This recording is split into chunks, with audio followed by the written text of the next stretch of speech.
chapitre budgétaire, dépenses de fonctionnement. Donc là, on a chapitre 11, 84 500, chapitre 12, 89 300, et enfin, chapitre 67, 300 000. Sur ces dépenses de fonctionnement de pas la Syrie, la CI Ferronnerie d'Art, y a-t-il des votes contre? Des abstentions? Je vous remercie de cette belle unanimité. Recettes de fonctionnement, forcément, chapitre 13, 81 000, chapitre 74, 93 000 euros. Y a-t-il des votes contre? Des abstentions? Eh bien, je vous remercie pour eux. Et ensuite, le même ACI, mais là concernant les espaces naturels sensibles. Dépenses de fonctionnement, 82 720 euros. Et au 012, 160 000 euros 160. Sur ces dépenses de fonctionnement, y a-t-il des votes contre? Des abstentions? Je vous remercie pour eux. Et pour le fonctionnement, bien évidemment, 144 000 euros 74 et au 013, 98 880. Y a-t-il des votes contre? Des abstentions? Eh bien, je vous remercie et encore toutes mes félicitations au service comptable qui en a eu énormément de travail. Bien. Je vous remercie aussi de votre patience, messieurs, dames. Ensuite, on a des admissions en non-valeur. Les a préparés? Alors, les admissions en non-valeur.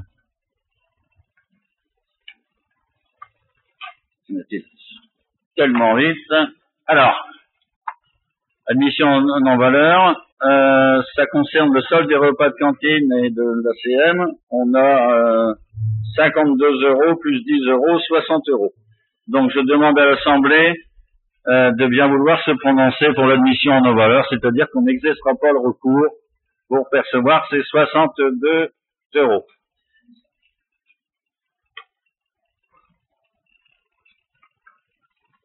Abstention, avis contraire. Monsieur Aga. Non, mais nous votons pour. Simplement, c'est une explication que j'aimerais bien avoir par rapport à la présentation de ces délibérations. Le numéro de liste concerne quoi? C'est la perception, c'est son... D'accord. Ouais. On donne pas les noms. Hein. Non, on peut donner des numéros. On peut donner des numéros sans donner des noms. Voilà, c'est pour ça qu'on a mis des numéros.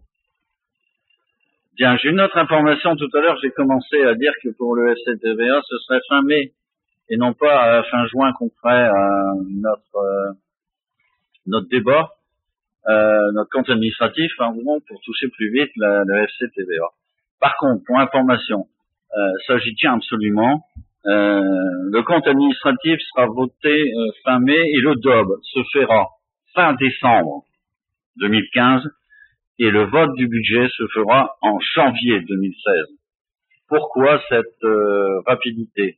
D'abord pour se mettre un peu comme le fait l'ensemble des collectivités qu'on côtoie auprès de l'agglo, et pour que l'ensemble des chefs de service, surtout ce nouvel outil informatique,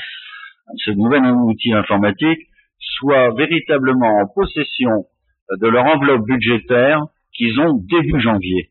Quand nous l'avons et qu'ils l'ont au mois de mai de manière officielle, ils ont déjà bien engagé des dépenses et ça leur permettra d'avoir une meilleure gestion. Bien effectivement, lorsqu'on est en possession des sommes qui sont à notre disposition au mois de janvier, on est mieux à même de gérer les 12 mois qu'on a devant nous que si on avait cette somme aux environs du mois de mai. Voilà, c'est tout simplement pour ça que nous allons procéder de cette manière. Je vous prie de m'excuser, on revient. Frais supplémentaires. Prévention sécurité routière collège Jean Jaurès. Alors là, pour Madame Delcipé, je crois que c'est ça, hein, Madame Delcipé, plutôt que de faire de la formation sur les scooters, il y avait très peu d'élus par rapport au nombre de participants. Elle m'a demandé à titre exceptionnel d'avoir une voiture tonneau. Cette voiture tonneau est venue. Bien évidemment, elle a eu un succès fou parce que ça fait plutôt manège tout en étant éducatif. Mais les personnes qui sont venues, ils avaient oublié qu'il fallait qu'ils mangent pour 89,30 €. Donc ce que je vous demande, c'est tout simplement 68,20 €, pardon, excusez-moi. C'est les coûts des 14 intervenants. Je sais pas ce qu'ils ont mangé, mais bon, à la cantine du lycée. Donc, du collège. Je vous demanderai donc de bien vouloir me donner votre accord pour payer cette somme. Donc, y a-t-il des abstentions, des avis contraires? Eh ben, je vous remercie pour eux.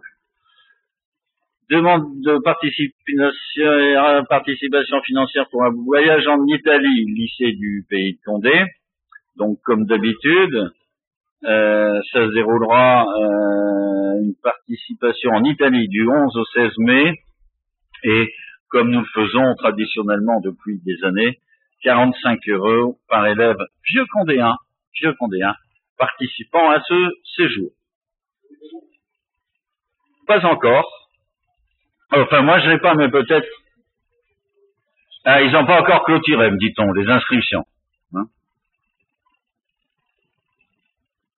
Y a-t-il des abstentions, des avis contraires?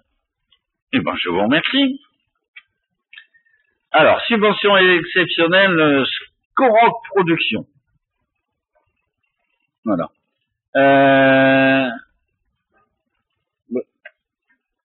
Mon document n'est pas à jour. Donc, Scoroc Production, c'est une association qui, comme son nom de rock l'indique, elle sollicite l'octroi d'une subvention exceptionnelle de la ville afin d'aider à participer activement à la vie locale et demande une subvention exceptionnelle de 1 790 €.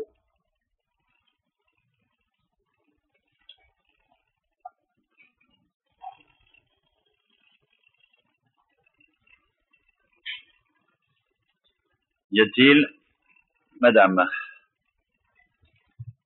On voudrait un complément d'information par rapport à cette demande exceptionnelle de subvention. Elle a effectivement été présentée en commission des finances, sauf que l'objet de la subvention exceptionnelle n'est pas le même indiqué là dans le document que celui qui nous a été présenté. Lors de la commission finances, en fait, il a été dit que la demande de subvention exceptionnelle était faite pour l'achat de matériel. Donc lors de la commission, en fait, la majorité, d'ailleurs les élus de la majorité, ont proposé que ce matériel soit acheté par la ville pour être mis à disposition de l'ensemble des associations et nous étions tous tombés d'accord là-dessus. Donc je m'étonne que là on revote en fait une subvention exceptionnelle pour l'association Monsieur Vivo, donc l'association Scoroc. Alors, je tiens à vous remercier. Cette réunion des échanges fructueux, bien pris acte. Le but de cette association de faire vivre à travers nos événements, c'est pourquoi notre souhait de participer à des événements de la vie locale. 2015. Au regard de ces projets, vous connaissez bien que la subvention annuelle de 750 € minorée de 5%, soit 710 € sera essentiellement utilisée dans la seconde édition des Rock en Folie le 30 mai prochain. En réalité, leur subvention de 750 €, je parle de mémoire, mais Sylviane est là. Dans cette somme-là, ils avaient déjà repris les 500 € de subvention exceptionnelle. Donc, on revient, comme on a toujours fait, à la subvention de base qui est de 240 €.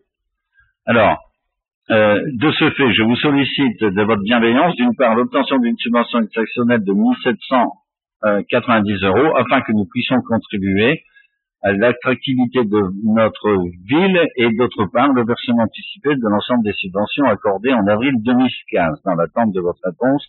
Donc l'organisation de Rock en Folie le 30 mai prochain, ce sera, d'après ce que j'ai vu, et je vous conseille d'aller sur le site internet, c'est 3 jours de manifestation rock, je dirais même, de mon époque, on appelait ça art rock. Pas Metallica, mais presque. C'est ça? À l'espace des Crouets. Voilà le motif, madame.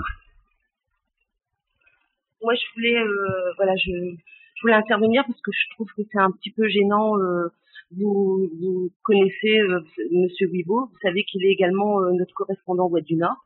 Il est notre correspondant Voix du Nord sur sur Vieux-Condé, le pays de Condé. Oui, ça, c'est son activité. Voilà, c'est une de ses activités. Il est également président de cette association et moi je trouve que c'est un peu malsain. Ça fait un peu, y a-t-il pas une sorte de conflit d'intérêt?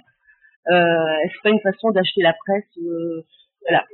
Bah oui, je suis désolée. Moi, ça me gêne. C'est très malsain c'est dommage. Qu'un correspondant Voix du Nord puisse être président d'une association et demander une subvention à la ville de Vieux-Condé. Voilà, on parle de neutralité de la presse, on parle de transparence, et moi, je trouve que c'est très gênant. Je laisse le soin à la presse demain ou après-demain de vous répondre. Je tiens simplement à vous faire remarquer qu'aujourd'hui, M. Wibaud n'est pas présent à la table de presse, et je suis un fervent défenseur de la liberté de la presse, et croyez-moi, je continuerai à être un fervent défenseur de la liberté de la presse, et je n'admets pas, ça me paraît un peu d'avoir une suspicion à cette hauteur à notre égard, parce que il y a toujours eu, et je me souviens du temps de mon ami Gérard Parzi, feu Gérard Parzi était toujours présent, il y avait aussi Bernard Defontaine, qui a toujours été présent, et la Voix du Nord a toujours été un pilier extraordinaire de la vie municipale. Peut-être que c'est parce qu'on voit trop souvent Vieux-Condé dedans que vous dites ça. Non, je trouve que c'est très gênant, que c'est vraiment, on parle de neutralité de la presse, et moi, dès demain, je vais appeler monsieur Terschoussen pour lui. Eh ben oui, mais il faut absolument le faire. Mais il faudra aussi lui, peut-être que j'appellerai aussi demain pour lui dire que je suis un fervent défenseur de la liberté de la presse, surtout en ce moment, avec ce qu'on voit autour de nous. Bien, ceci ne nous donne pas la position, donc s'il n'y a plus d'autres questions, on va passer au vote. Que ceux qui sont contre le manifeste, contre l'ensemble du groupe, Monsieur le Président, l'ensemble du groupe, abstention. Je vous remercie pour Skoroc, j'ose plus dire, qui est le Président. Voilà. Convention, là, je crois que ça y est. Il est temps. Monsieur David Bustin pour le pavé urbanisme et services techniques. Oui, monsieur le maire, je ne vais pas faire de lien, mais on va parler de pollution. Vous n'y voyez pas de signe. Nous avons une convention entre la ville de Vieux-Condé et Partenaire Habitat dans le cadre du programme en rue. Donc c'est du quartier Solitude Hermitage, pratiquement en face de la maison pour tous, où on a un programme de promoteurs, futurs promoteurs, foncière logement, et on a un souci de pollution du sol. Donc ça veut dire que la foncière logement aujourd'hui appuie sur pause sur son programme, puisqu'il est hors de question pour le promoteur d'acquérir ce bien en ayant un risque de pollution.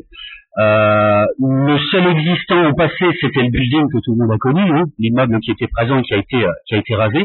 C'est la seule empreinte immobilière qu'on a sur ce morceau de terrain. Donc ce terrain appartient en partie à la ville et en partie à Partenaire Habitat. Donc il a été conclu dans le cadre d'une réunion de médiation à Valenciennes Métropole de prendre en charge les frais, non pas de dépollution, mais les frais de mesure, c'est-à-dire d'études de sol. Concrètement, on va faire un carottage dans différents points du terrain pour voir exactement à quoi correspond cette pollution. Et nous en prenons en charge 50%, parce que Partenaire Habitat nous dit, moi pour l'instant je ne me sens pas concerné, mais j'étais présent et toujours propriétaire sur le terrain. Donc c'est vrai que cet immeuble, dans le temps, il y a bien longtemps, il y avait une cuve fuel de mémoire. Donc il n'est pas impossible qu'elle ait été remblayée, mais qu'en partie on a eu des émanations ou des choses comme ça. Donc concrètement, on va aller sonder le sol.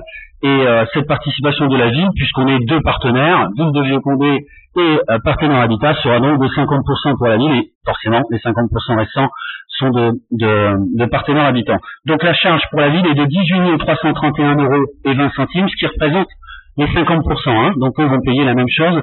C'est une convention financière, c'est-à-dire que concrètement, nous allons verser cette somme à Partenaire Habitat, pour que eux prennent en charge la mission et nous ramènent cette étude de sol en espérant que le diagnostic ne soit pas trop lourd en termes de pollution de terrain, ce qui pourrait compromettre le programme de foncière logement et qui le retarde d'ailleurs actuellement puisqu'ils ont stoppé toute procédure, ils attendent les résultats de tout ça. Donc c'est l'objet de cette délibération, c'est d'autoriser cette participation financière à hauteur de 50% pour analyser ce sol. Bien, sur ce sujet, avez-vous des questions, Monsieur le Président? Oui, Monsieur le monsieur le maire. Comme l'a dit David Bustin, effectivement, la foncière logement est intéressée par ce terrain.